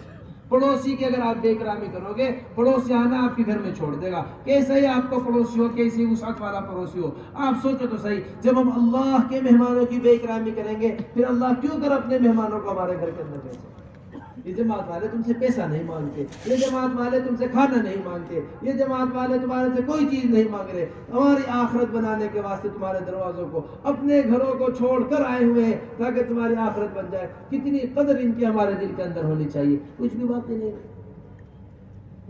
اہتمام کیا کرو, گشت کروایا کرو ان سے, وصولیابیاں کرایا کرو ان سے, ان کے ساتھ رہا کرو ان کے ساتھ. آپ کے گھر مہمان آ جائے, آپ نے بیٹھو صبح سے لے کے شام تک اس کے ساتھ, بتاؤ کتنا برا مہمان مان کر جائے. ان کے ساتھ مستقل اپنے بستر ڈال کر جماعتوں کے ساتھ رہا کرو. ان کی خوب وصولیابی کرایا کرو, گلی گلی لے کر انہیں پھرا کرو, ایک ایک گھر کا دروازہ ان سے کھٹکوایا کرو. یہ اصل ہمارا استقبال ہے. جہاں نصرت اور ہجرت, حضرت فرمایا کرتے تھے جہاں مدینے والی نصرت زندہ ہو جائے گی, جہاں مدینے والی ہجرت زندہ ہو جائے گی, 100% دین کے تقاضے اللہ تبارک و تعالیٰ اس محلے سے پورے کرائے. اس طرح ہمیں علماء حضرات سے ملاقات کرنی, علاقے کے بااثر لوگوں سے ملاقات کرنی. عمومی گشت جیسے ہم نے محلے کے اندر بتایا ہے, اسی طرح اللہ کے راستے میں نکل کے بھی عمومی گشت, محلے میں بھی عمومی گشت. 8-10 آدمی کی جماعت بنا لو, ایک آدمی کو رہبر متعین کر دو, ایک آدمی کو ذمہ دار متعین کر دو, ایک آدمی کو متکلم متعین کر دو. یہ نگاہوں کی حفاظت کرتے ہوئے, راستوں کی حفاظت کرتے ہوئے, نہ محرم سے بات چیت نہ ہو, نہ محرم پر نگاہ نہ پڑے, اس طرح گشت کر رہے. ایک ساتھی استقبال میں مسجد کے اندر کھڑا ہوا, ایک آدمی دعا ذکر کے اندر مسجد کے اندر بیٹھا ہوا, ایک آدمی درمیانی بات مسجد کے اندر کرا. یہ اعمال مسجد کے ہوں. اسی طرح اللہ کے راستے میں نکل کر ایک ایک گھر کے اوپر تشکیلی گشت کرو. وسعتیں تشکیلی گشت کے اندر پیدا کرو. دیکھو تنگی پیدا نہ کرو. بھائی ہم اس کی تشکیل نہیں کرنے, یہ ہمارے ذہن کا آدمی نہیں ہے. ہم اس کی تشکیل نہیں کرنے, یہ ہمارے خیال کا آدمی نہیں ہے. ہم اس کی تشکیل نہیں کرنے, اس کی فکر الگ ہے, ہماری فکر الگ ہے. بالکل اس کی گنجائش نہیں. ہر امتی کے پاس تشکیل میں جایا کرو, ہر امتی کو آمادہ کیا کرو تشکیل کے واسطے, ہر امتی کو تیار کیا کرو تشکیل کے واسطے, ہر امتی راضی ہو تشکیل کے واسطے. ایسا ہمیں نکلنے کے ایام میں اللہ کے راستے کے اہتمام سے تشکیل کرو گے بھائی. اسی طرح نکلنے کے بس اسی کے ساتھ ساتھ میرے محترم دوستو, ایک وصولیابی کا گشت, ایک تعلیمی گشت. صبح شام تعلیمی گشت اللہ کے راستے میں نکل کر, تعلیمی گشت جو ہوگا اللہ کے راستے میں نکل کر وہ صبح شام کی تعلیم کے دوران ہوگا. ہمارے مقام پر جو تعلیمی گشت ہے وہ 2.5 گھنٹے کی مسجد کی آبادی کے دوران تعلیمی گشت ہے. جو مسجد کی تعلیم ہے اس میں تعلیمی گشت نہیں ہے. بس اس طرح ہمیں صبح شام کی تعلیم بڑے اہتمام سے کرنی ہے. صبح کی تعلیم منتخب حدیث سے کرو, شام کی تعلیم فضائل اعمال فضائل صدقات سے کرو. صبح کی تعلیم کے اندر 3 کام کرو, شام کی تعلیم کے اندر 2 کام کرو. صبح کی تعلیم کے اندر سب سے پہلا کام یہ ہونا چاہیے کہ تشریح قرآن کے سے لگاؤ. دوسرا کام یہ ہو صبح کی تعلیم کے اندر بڑے اہتمام کے ساتھ کہ 6 صفات کا مذاکرہ ہو تعلیم کے اندر, اور تیسرا کام کتابی تعلیم ہو. شام کی تعلیم کے اندر فضائل اعمال فضائل صدقات کی تعلیم ہوگی, اور اسی کے ساتھ ساتھ سیکھنے سکھانے کے حلقے لگائے جائیں گے. سمجھ رہے ہماری بات؟ ایک ایک ساتھی کی نماز ٹھیک کروا رہے، ایک ایک ساتھی کو رکوع کر کے دکھا رہے، سجدہ کر کے دکھا رہے. اس طرح شام کی تعلیم کے اندر بہت اہتمام کیا کرو. پھر میرے محترم دوستو، ہمارا جتنا مجمع ہے، چاہے اللہ کے راستے میں نکلنے والا مجمع ہو، چاہے اپنے مقام پر جانے والا مجمع ہو، یہ ذکر و اذکار کی خوب کثرت کیا کرو. دیکھو اللہ کی یاد کا دل میں ہونا ذکر کہتے ہیں، اللہ سے غافل رہنا غافل و غفلت کہتے ہیں. ہر وقت ہماری زبان اللہ کے ذکر میں تر رہے. حدیث شریف کے اندر آتا ہے جنتیوں کو جنت میں کسی چیز کی کوئی تکلیف نہیں ہوگی، خوشی میں ہوں گے، مزے میں ہوں گے. بس اس گھڑی کا غم کریں گے، اس گھڑی کا غم کریں گے جو دنیا میں اللہ کے ذکر کے بغیر گزاری. جو دنیا میں کس کے بغیر؟ ایک دفعہ سبحان اللہ کہو گے جنت میں درخت لگ جائے گا، ایک دفعہ الحمدللہ کہو گے جنت میں درخت لگ جائے گا، ایک مرتبہ اللہ اکبر کہو گے جنت میں درخت لگ جائے گا. یہ ایک نبی نے حضور اکرم صلی اللہ علیہ وسلم سے کہا تھا اپنی امت کو میرا سلام کہنا اور یہ کہنا جنت چٹیل میدان ہے، خوب ذکر کرو، خوب تسبیحات کرو، تاکہ کیا ہو جائے جنت میں تمہاری ہری بھری تمہاری جنت کیا ہو جائے؟ ہری بھری ہو جائے. اس طرح ہم خوب تسبیحات کا اہتمام کریں. تیسرے کلمے کی ایک تسبیح بڑے پابندی کے ساتھ پڑھا کرو. درود شریف خوب کثرت سے پڑھا کرو. کیا پڑھا کرو؟ دیکھو یہ ہم صرف جانے والی جماعتوں کو نہیں کہہ رہے، اپنے پورے مجمع سے درخواست کرتے ہیں کہ درود شریف اتنا پڑھو کہ بس درود شریف زبان پر ہر وقت رہے. حضور اکرم صلی اللہ علیہ وسلم کے اتنے احسان ہے کہ بال ہمارے جسم کا ایک بال بھی ایسا باقی نہیں جو اللہ کے رسول کا احسان ہمارے اوپر تھا. ارے سوچے تو صحیح. حضور اکرم صلی اللہ علیہ وسلم پر کثرت سے درود شریف پڑھا کرو. جو آدمی ایک دفعہ درود شریف پڑھتا ہے اللہ 10 مرتبہ اس کے اوپر رحمت کرتے ہیں. جو درود شریف کثرت سے پڑھتا ہے اللہ تبارک و اللہ کے رسول سے اس کے عشق بڑھتا چلا جاتا ہے. ایسے کثرت کے ساتھ درود شریف پڑھنے کا کیا بناؤ؟ اپنا معمول بناؤ. تیسری چیز استغفار بڑی کثرت سے کیا کرو. استغفار ایسی چیز ہے کہ حضور اکرم صلی اللہ علیہ وسلم گناہوں کے نہ ہونے کے باوجود ایک مجلس کے اندر 70 بار استغفار کر لیا کرتے ہیں. ہم اس طرح اہتمام سے استغفار کریں. تمام اذکار میں سب سے افضل ذکر قرآن کی تلاوت ہے. روزانہ اہتمام سے قرآن کی تلاوت ہمارا سارا مجمع کیا کریں. ایک وظیفہ متعین کر لو روزانہ قرآن کے پڑھنے کا. روزانہ قرآن کو پڑھا کرو. صحابی کہتے ہیں ہمارا سب سے برا دن جو شمار ہوتا ہے وہ دن شمار ہوتا ہے جس دن ہم قرآن کی تلاوت نہ کریں. وہ دن ہمارا سب سے برا دن شمار ہوتا ہے. وہ دن ہمارا کیا ہوتا ہے؟ دیکھ کر قرآن روزانہ پڑھا کرو. اس طرح روزانہ قرآن پڑھنے سے ہمارا قرآن سے تعلق پیدا ہوگا. جتنا ہم قرآن پڑھ رہے ہیں اس کے ترجمے کو اہتمام سے دیکھ لیا کریں. اس کو اہتمام سے ترجمہ قرآن کا دیکھا کرو. روزانہ اہتمام سے اتنا پڑھا کرو یا عبادی یا ایھا الذین آمنوا. یا اللہ ہمارے سے بات کر رہے ہیں، ہمیں کچھ پتہ ہی نہیں. آپ سوچو تو صحیح کن کا قول بتا رہے ہیں؟ عبداللہ بن مسعود کا. حضرت علی رضی اللہ تعالیٰ عنہ فرمایا کرتے تھے میرا جب اللہ سے بات کرنے کو جی چاہتا ہے میں نماز کی نیت باندھ لیتا ہوں. میں کس کی نیت باندھ لیتا ہوں؟ نماز کی نیت. المصلی یناجی ربہ. مصلی جو ہوتا ہے وہ اپنے رب سے سرگوشی کرتا ہے. میرا جب جی چاہتا ہے میں اپنے رب سے بات چیت کروں میں نماز کی نیت باندھ لیتا ہوں. اور جب میرا جی چاہتا ہے کہ رب میرے سے بات چیت کرے. کون میرے سے بات چیت کرے؟ اللہ مجھ سے بات کرے. میں قرآن کی تلاوت کرنا شروع کر دیتا ہوں. یہ کیا کرنا؟ قرآن کی تلاوت کرنا شروع. سوچو تو صحیح. تو اس واسطے روزانہ ہماری ایسا معمول بننا چاہیے کہ ہم روزانہ ایک وقت متعین کر لیں قرآن کی تلاوت کا. روزانہ اہتمام کے ساتھ قرآن کی تلاوت کیا کریں. اسی کے ساتھ نکلنے کے ایام میں جو بھی عمل کرو اخلاص کو خوب پیدا کرو. ہر بندہ اپنے اندر اخلاص پیدا کرے. جو بات بھی ہو اللہ ہی کے واسطے ہو، اللہ کے علاوہ کسی کے واسطے نہ ہو. ہمارا اللہ کے راستے میں نکلنا اللہ کے واسطے، ہمارا اجتماع میں آنا اللہ کے واسطے، ہمارا یہاں سے نمازیں پڑھنا اللہ کے واسطے، تہجد کا پڑھنا اللہ کے واسطے. ایک سلام بھی کسی سے کرو آنکھیں بند کر کے نیت کو درست کیا کرو میں نے یہ سلام بھی اللہ ہی کے واسطے کیا. اس کے واسطے کیا ہے؟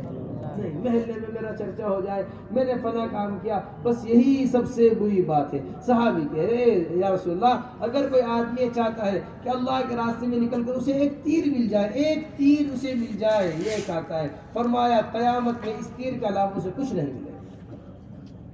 دنیا میں مت چاہو کسی بھی چیز کا بدلہ. اس حقیر فقیر دنیا میں کیا مل جائے گا؟ بدلہ جائے گا. 2 آدمی تعریف کر دیں گے کیا ہو جائے گا؟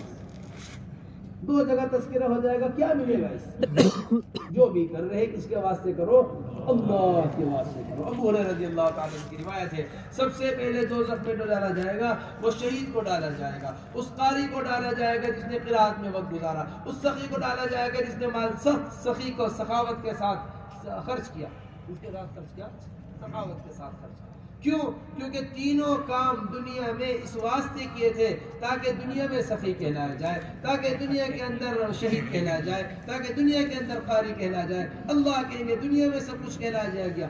منہ کے بل گھسیٹ کر روایت کے اندر آتا ہے اللہ دوزخ، پیروں پہ چلا کر بھی ڈال سکتے تھے، نہیں، منہ کے بل گھسیٹ کر دوزخ میں ڈالا جائے گا اس واسطے تاکہ اللہ کے لیے نہیں کیا تھا، اپنا چہرہ روشن ہو اس واسطے. بتاؤ کسی ذلت اور رسوائی ہوگی؟ عمل کے اندر اخلاص کو پیدا کرو، للہیت عمل کے اندر ہونی چاہیے، اللہ ہی کے واسطے ہو جو بھی عمل ہو. پھر اسی کے ساتھ ساتھ ساتھیوں کا اکرام ہو، ساتھیوں کی محبت ہو. 3 درجے ہوتے ہیں. ایک ہوتا ہے درجہ، سب سے پہلا درجہ ہے واجب کا درجہ، یہ آپ نے 100 روپے لیے، 100 روپے دینے واجب. اگلا درجہ آتا ہے اکرام کا درجہ، اس کے اندر نرمی کا معاملہ کرنا. تیسرا درجہ آتا ہے ایثار کا درجہ. حضرات صحابہ رضی اللہ مجمعین ایثار پر تھے، ہم بھی ایثار پر آ جائیں. ہم کس پر آ جائیں؟ ایثار پر آ جائیں. ایثار کسے کہتے ہیں؟ اپنی ضرورت پوری ہو یا نہ ہو، اپنے بات بنے یا نہ بنے، سامنے والے کی ضرورت پوری ہونی چاہیے. عبداللہ ابن عمر کی روایت ہے، عبداللہ ابن عمر کی روایت ہے، 7 گھروں کے اندر ایک سری چکر لگا کر آ گئی، جس گھر سے چلی تھی پلٹ کر اسی گھر کے اندر آ گئی. سب کو ضرورت، لیکن ہر ایک نے اپنی ضرورت کو قربان کر کے اپنے پڑوسی کا خیال کیا. ایک کرتا حضور اکرم صلی اللہ علیہ وسلم، آنے والے نے سوال کیا، کرتا دے دیجئے. حضور اکرم صلی اللہ علیہ وسلم نے وہی کرتا اتار کر دے دیا. نماز کو تاخیر ہوئی کس وجہ سے؟ کرتا نہیں تھا جو پہن کر نماز پڑھا دیتے، کرتا نہیں تھا جو پہن کر کیا پڑھا دیتے، نماز پڑھا دیتے. بس میرے محترم دوستو، ایثار کے اوپر اپنے آپ کو لے کر آؤ. یہ 2 روپے ہم زیادہ کما لیں گے، مسئلہ حل نہیں ہوگا. ہمارے پڑوسی کی زندگی بن جائے، ہمارے پڑوسی کا حال اچھا ہو جائے. اما عائشہ سے فرما رہے، اے عائشہ اپنے شوربے میں پانی زیادہ کر دیا کر تاکہ تیرے پڑوسی کی بھی تیرے کھانے سے ضرورت پوری ہو جائے، تیرے پڑوسی کی بھی تیرے کھانے سے کیا ہو جائے، ضرورت پوری ہو جائے. اتنی وصیت مجھے کی، اتنا مجھے جبرائیل نے پڑوسی کے بارے میں بتایا، مجھے لگا مجھے اس کو میرا وارث بنا دیا، اتنا مجھے پڑوسی کے بارے میں بتایا. بس اس طرح میرے محترم دوستو ہمارے اندر اکرام پیدا ہو. سب سے بڑی دعوت اکرام ہے، سب سے بڑی دعوت اکرام ہے. حضور اکرم صلی اللہ علیہ وسلم کا ایسا اکرام ہوا کرتا تھا، لوگ اکرام سے متاثر ہو کر بات کو قبول کیا کرتے تھے.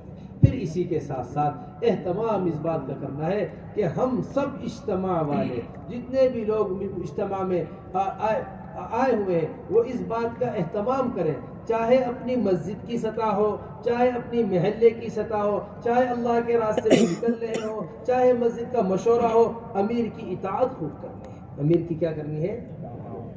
امیر کی اطاعت خوب کرنی ہے. حضور اکرم صاحب نے ارشاد فرمایا، جس آدمی نے امیر کی اطاعت کی اس نے میری اطاعت کی، جس نے امیر کی نافرمانی کی اس نے میری نافرمانی کی، جس نے میری نافرمانی کی اس نے اللہ کی نافرمانی کی.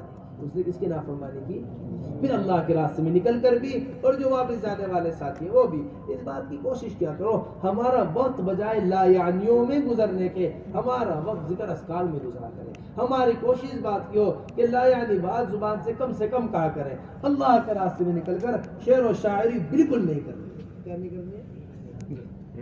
شعر و شاعری بالکل نہ کرو، لا یعنی باتیں بالکل نہ کرو، ادھر ادھر کی باتیں بالکل نہ کرو. حتی الامکان اس بات کی کوشش کرو کہ اللہ کے رسول کی باتیں ہو، خدمت میں اپنے آپ کو لگاؤ، اپنے آپ کو کرنے کے کام میں لگاؤ. حضرت اقدس مولانا انعام الحسن صاحب رحمۃ اللہ علیہ فرمایا کرتے تھے، جو آدمی اپنے آپ کو کرنے کے کام میں لگاتا ہے وہ نہ کرنے کے کام سے خود بچ جاتا ہے. جو آدمی اپنے آپ کو کرنے کے کام میں نہیں لگاتا اسے نہ کرنے کے کام کرنے پڑتے ہیں، نہ کرنے کے کام کیا کرنے پڑتے ہیں؟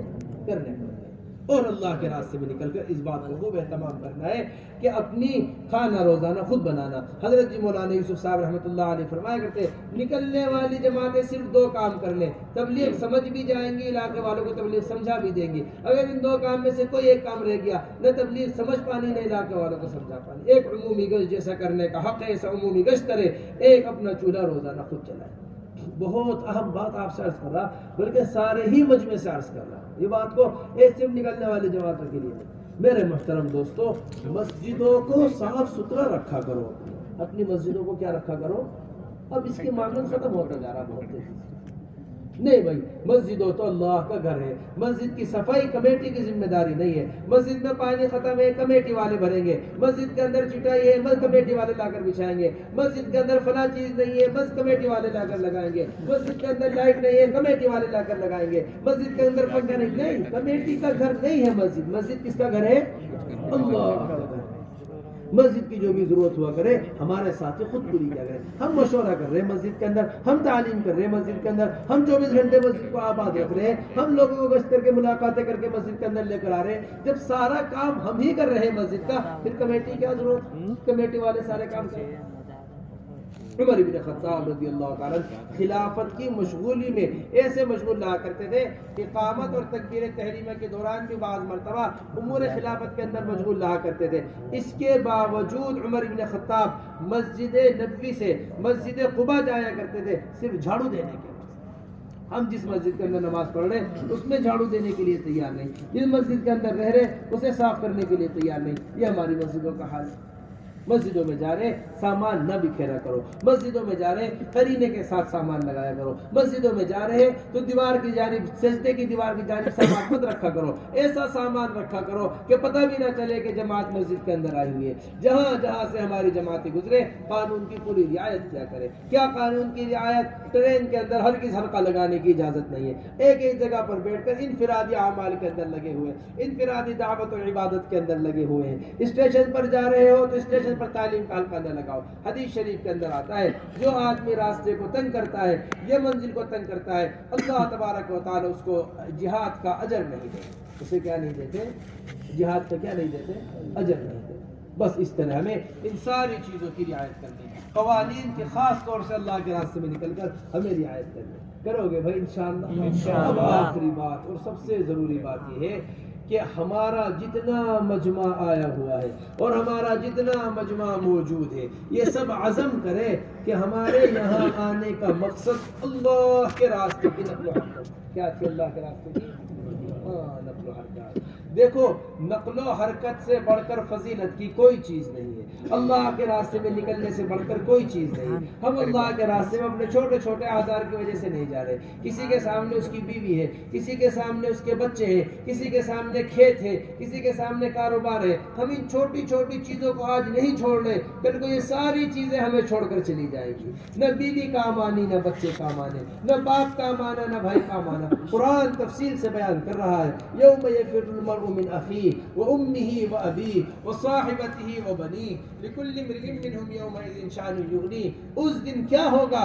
جس دن بھائی بھائی کو چھوڑ کر بھاگ رہا ہوگا، بیوی باپ کو چھوڑ کر بھاگ رہی ہوگی، باپ بیوی کو چھوڑ کر بھاگ رہا ہوگا، شوہر بیوی کو چھوڑ کر بھاگ رہا ہوگا، شوہر بیوی کو چھوڑ کر، عجیب و غریب افراتفری کا عالم ہوگا، نفسی نفسی ہوگا۔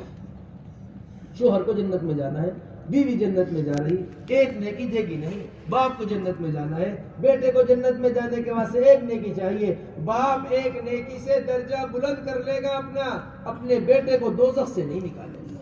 کیوں نہیں جا رہے اللہ کے راستے میں؟ یہ بھی بیوی تیار نہیں اللہ کے راستے میں جانے سے۔ بھائی کیوں نہیں جا رہے؟ اجی تمہیں پتہ ہی نہیں تبلیغ والوں کو، تمہارے تو بیوی بچے ہوتے ہی نہیں، ہمارے تو بیوی بچے ہیں، ان کا حق ادا کرنا ہے۔ کیا حقوق و لباس صاحب نہیں جانتے تھے؟ ابو بکر رضی اللہ تعالیٰ نکل لے، جتنا مال گھر کے اندر تھا سارا مال نکل کر اللہ کے راستے میں لے کر نکل گئے۔ حضرت اسماء فرماتی ہیں خدا کی قسم اس دن ہمارے گھر میں سوائے ڈلوں کے کچھ نہیں تھا، سوائے پتھروں کے کچھ نہیں تھا، سارا مال اللہ کے راستے میں لے کر نکل گئے۔ مال کو مانگا حضور اکرم صلی اللہ علیہ وسلم نے، جتنا مال تھا سارا لا کر حضور اکرم صلی اللہ علیہ وسلم کی کیا چھوڑا ابو بکر گھر میں؟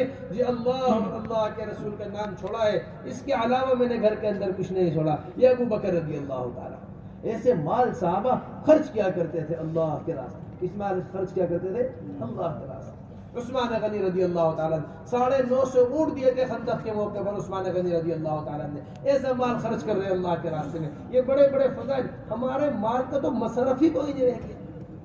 میرا گھر اچھا بن جائے، میری بیوی اچھی ہو جائے، میری بیوی کا زیور آ جائے، میرے بچوں کی خواہشات پوری ہو جائے، میرا گھر اچھا بن جائے، اس کے علاوہ ہمارے سامنے مال کا کوئی مصرف ہی نہیں۔ ہمارا کیا نہیں ہے کوئی مال کا کوئی مصرف نہیں۔ ہمارے مال کے مصرف میں، غیروں کے مال کے مصرف میں خدا کی قسم اس وقت کوئی فرق نہیں۔ سوچو تو صحیح، کیا صحابہ کے مال کے مصرف ہوا کرتے تھے، کیا صحابہ کے مال کے مصرف۔ یہ عثمان غنی رضی اللہ تعالیٰ عنہ مال خرچ کر رہے، اللہ کے رسول خوش ہو کر فرما رہے کہ آج کے بعد عثمان کوئی نیک کام نہ کرے پھر بھی جنت کے اندر جائے گا۔ یہ صرف مال کا خرچ کرنا تھا جس نے اس مقام کے اوپر پہنچا۔ حضور اکرم صلی اللہ علیہ وسلم ایسا مال لگا دیا۔ میرے محترم دوستو بزرگو، بات کو سمجھنے کی کوشش کرو۔ ہم جس دنیا کو بنانے پر لگے ہوئے ہیں، یہ دنیا بنانے کا کوئی فائدہ نہیں ہے، آخرت بنانے کی فکر کرو۔ آخرت بنے گی جب اس دنیا کو چھوڑ کر نکلیں گے، ابھی نکلنے کا مزاج نہیں بنا۔ حضرات صحابہ رضی اللہ عنہ جس چیز کو چھوڑ کر نکلے اللہ نے اسی چیز کے اندر برکت ڈالی۔ یہ صحابہ کھجور چھوڑ کر نکلے، اللہ نے ایسی برکت دی، ساری دنیا میں کھجوریں تقسیم ہو گئی مدینے کی۔ یہ اپنے بیماروں کو چھوڑ کر نکلے، اللہ نے ایسی برکت دی کہ ان کی مٹی کے اندر برکت پیدا ہو گئی، اللہ نے ان کی مٹی کے اندر شفا پیدا کر دی۔ یہ اپنے قبرستان کو چھوڑ کر نکلے، اللہ نے ساری دنیا میں بسنے والے مسلمانوں کے دل میں ان کے قبرستان کی عظمت، ان کے قبرستان کی محبت، ان کے قبرستان میں جانے کا جذبہ ہر مسلمان کے دل میں پیدا کر دیا۔ امریکہ میں بھی کوئی مرے وہ بھی یہ چاہے بقی میں مجھے قبر مل جائے، ہندوستان میں کوئی مر رہا وہ بھی یہ چاہ رہا بقی میں میری قبر مل جائے۔ کیوں ہوئی بقی کی یہ بات؟ کیونکہ صحابہ نے بقی کو نہیں چاہا۔ صحابہ نے کسے نہیں چاہا؟ خالد بن ولید رضی اللہ تعالیٰ بستر کے اوپر پڑے ہوئے مدینہ منورہ کے اندر بستر کے اوپر لیٹے ہوئے، اس کے اوپر لیٹے ہوئے، بستر کے اوپر لیٹے ہوئے خالد بن ولید رضی اللہ تعالیٰ اپنے جسم کا ایک حصہ کھلوایا۔ کیا کوئی تلوار تیر کا نشان؟ جنہیں بھرا ہوا ہے پورا، یہاں کوئی جگہ خالی نہیں۔ دوسرا حصہ کھولو جسم کا، کوئی تلوار جی کوئی پورا حصہ بھرا ہوا ہے۔ تیسرا حصہ کھولو جسم کا پورا کوئی حصہ ایسا باقی نہیں تھا جہاں تیر و تلوار کے نشان نہ ہو۔ رونے لگے بستر کے اوپر لیٹے لیٹے، اے خالد کیا ہو گیا؟ پھر بھی تیری روح اونٹ کی طرح ناک سے نکل رہی، کاش کسی زخم سے نکلتی اللہ کے راستے میں، کیسا اچھا ہوتا۔ نہیں سمجھ رہے ہماری بات؟ یہ مدینے میں رہنے والوں کی تمنا ہوا کرتی ہے۔ یہ حضور اکرم صلی اللہ علیہ وسلم کی تمنا، ہم نے ایسے ہی نہیں کہہ دیا بقی چھوڑی مدینے والوں نے۔ حضور اکرم صلی اللہ علیہ وسلم نماز جنازہ پڑھائی مدینہ منورہ کے اندر، پھر صحابی کے جنازے پہ کھڑے ہو کر کہہ رہے کاش یہ آدمی جہاں پیدا ہوا یہاں نہ مرتا، یہاں سے کہیں دور اللہ کے راستے میں جا کر مرتا تاکہ ایک موتی کا محل اس کے واسطے تیار کیا جاتا۔ یہ مدینے میں مرنے والے پر اللہ کے رسول صلی اللہ علیہ وسلم تمنا کر، سمجھ رہے ہماری بات؟ مدینے سے نکل رہے بلال اور تمنا کر کر نکل رہے، اے اللہ اب میں پلٹ کر مدینہ منورہ واپس نہیں آنا چاہتا۔ یہ مؤذن حضور اکرم صلی اللہ علیہ وسلم کے اذان کے ہوں گے چھوڑ کے نکل رہے ہیں، یہ اللہ کے راستے میں نکلے ہیں۔ معاذ بن جبل رضی اللہ تعالیٰ نکل رہے، حضور اکرم صلی اللہ علیہ وسلم بھیج رہے معاذ بن جبل کو۔ ہاں سمجھو ہماری بات کو اچھی طریقے سے، اپنے قریب والوں کو بھیجا کرتے تھے، جن سے محبت ہوا کرتی تھی ان کو بھیجا کرتے تھے۔ معاذ بن جبل کے بارے میں فرمایا تھا واللہ یا معاذ انی لاحبک، اللہ کی قسم ہے معاذ مجھے تمہارے سے شدید محبت۔ اب جس سے شدید محبت حضور اکرم صلی اللہ علیہ وسلم کو، سمجھ رہے نا ہماری بات؟ اللہ کے رسول کو تو سب سے محبت، اللہ کے رسول کی محبت تو ہر ایمان والے کے دل میں، ایمان کامل نہیں ہوتا ان سے محبت کیے بغیر۔ اللہ کے رسول فرما رہے معاذ، اور یہ کہہ رہے ساتھ ساتھ اے معاذ یمن چلے جاؤ، یمن والوں کو دین سکھانا جا کر، اور اے معاذ جب تم واپس آؤ گے تو تمہارا واپس آنا میری قبر پر واپس آنا۔ آج کا مسلمان گھر سے باہر قدم نہ لکھے اگر اس کا باپ بتا دے میں مرنے والا ہوں میری قبر پر تم واپس آؤ۔ اپنے باپ سے زیادہ محبت کیا کرتے تھے حضور اکرم صلی اللہ علیہ وسلم سے۔ حضور اکرم صلی اللہ علیہ وسلم کے پاس ایک صحابی آئے، آ کر کہنے لگے یا رسول اللہ آپ سے محبت ہے۔ فرمایا پکی بات ہے؟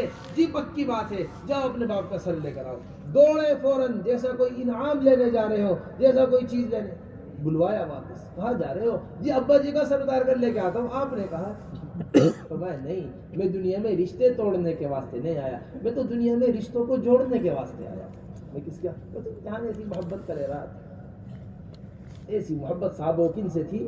حضور ہے، لیکن کہہ دیا جانا ہے تو اللہ کے راستے میں جاؤ۔ وَإِذَا اسْتُنفِرْتُمْ فَانفِرُوا، جب تمہیں نکلنے کو کہہ دیا جائے نکل جاؤ۔ تھوڑی سی ناگواری صحابہ اپنے برداشت نہیں کیا کرتے تھے، ذرا سا حضور اکرم صلی اللہ علیہ وسلم ناراض ہو جائیں، حضور اکرم صلی اللہ علیہ وسلم نے صحابہ پر ناراض بھی نہیں ہوا کرتے، اتنی محبت کیا کرتے۔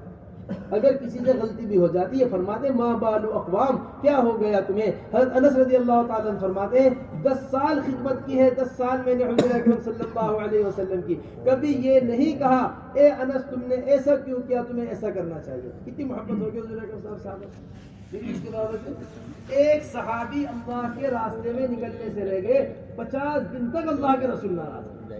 کتنے دن تک؟ 50 دن۔ وعلى الثلاثة الذين خلفوا حتى إذا ضاقت عليهم الأرض بما رحبت وضاقت عليهم أنفسهم وظنوا أن لا ملجأ من الله إلا إليه. حضرت کعب رضی اللہ تعالی عنہ، ہلال ابن امیہ، مرارہ ابن ربیع، یہ تین وہ آدمی ہیں جن کا اللہ کے راستے میں نکلنے میں تاخیر ہو گئی تھی. مدینے میں کوئی سلام کا جواب دینے والا نہیں تھا. ہم کیا نہیں تھا؟ پورے مدینے میں کوئی سلام کا جواب دینے والا.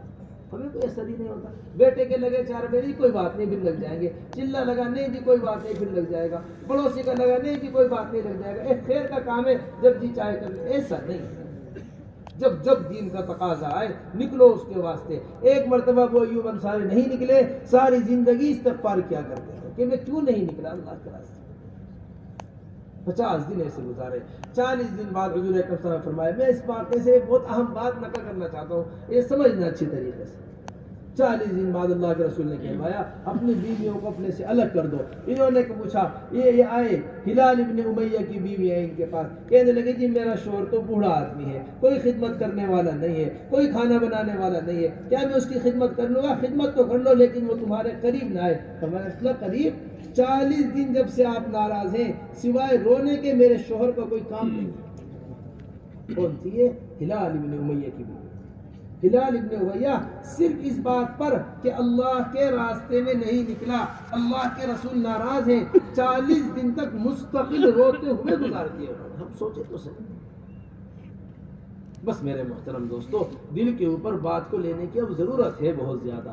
آپ یہ مت سمجھو بہت سارے خیر کے کام ہو رہے، یہ تبلیغ والے بھی ایک خیر کا کام ہے. نہ میرے پیارو، ذمہ داری کا کام ہے، ذمہ داری کا کام. اس ذمہ داری کا جواب اللہ کے ہاں دینا ہوگا. جا کر حضور اکرم صلی اللہ علیہ وسلم گھر میں داخل ہوئے، چہرے کا رنگ بدلا ہوا تھا.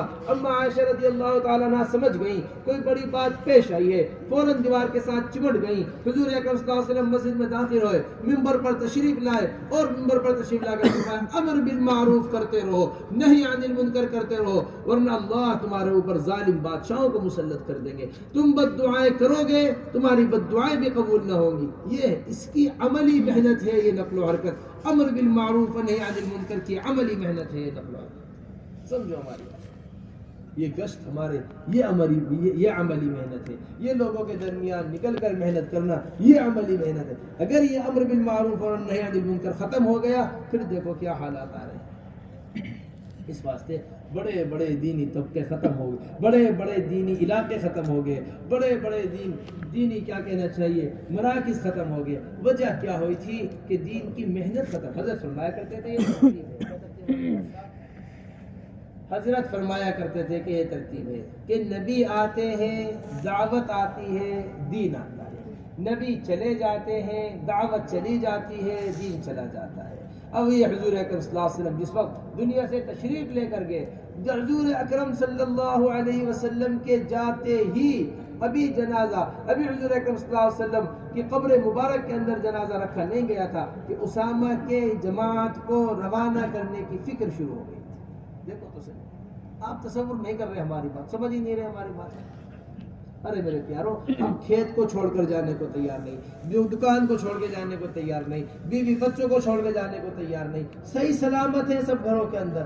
جنازہ حضور اکرم صلی اللہ علیہ وسلم کا قبر مبارک کے اندر رکھا جا رہا ہے. جنازہ مبارک اس حال میں حضرات صحابہ رضی اللہ عنہ مدینہ چھوڑ کر جائے. ایک معمولی بات، کیا حال دلوں کے اوپر گزر رہا ہوگا. دیواروں سے رونے کی آوازیں آ رہی. ایسا غم نہیں. فرمایا کرتی تھی عائشہ تمہیں کوئی بھی بڑے سے بڑا غم آیا کرے تم اللہ کے رسول کے غم کو یاد کر لیا کرو، تمہارا غم چھوٹا ہو جائے. اتنے بڑے غم میں صحابہ نکلے ہیں اللہ کے راستے.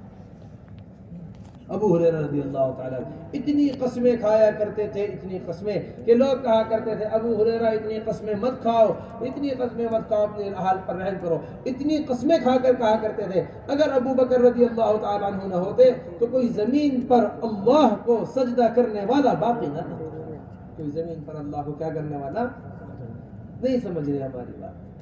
جس طرح صحابہ رضی اللہ مجمعین مدینہ چھوڑ کر ہمارے پاس آئے تھے، اگر ہم اپنے علاقے چھوڑ کر ملکوں میں نہیں پھریں گے کل کو ہم صحابہ سے نگاہ ملانے کے قابل نہیں رہیں گے، کل کو ہم اللہ کے رسول کو منہ دکھانے کے قابل نہیں رہیں گے۔ ترمذی شریف کی روایت ہے، حضرت نے منتخب احادیث کے اندر نقل کی ہے، جو آدمی اس حال میں اللہ سے ملے گا کہ اس کے دل میں کبھی دین کے زندہ کرنے کی فکر پیدا نہ ہوئی ہوگی، وہ اللہ سے اس حال میں ملے گا کہ اس کے دین میں خلل ہوگا، اور اللہ قیامت کے دن سخت ناراض ہوگا۔ اللہ قیامت کے دن کیا ہوں گے؟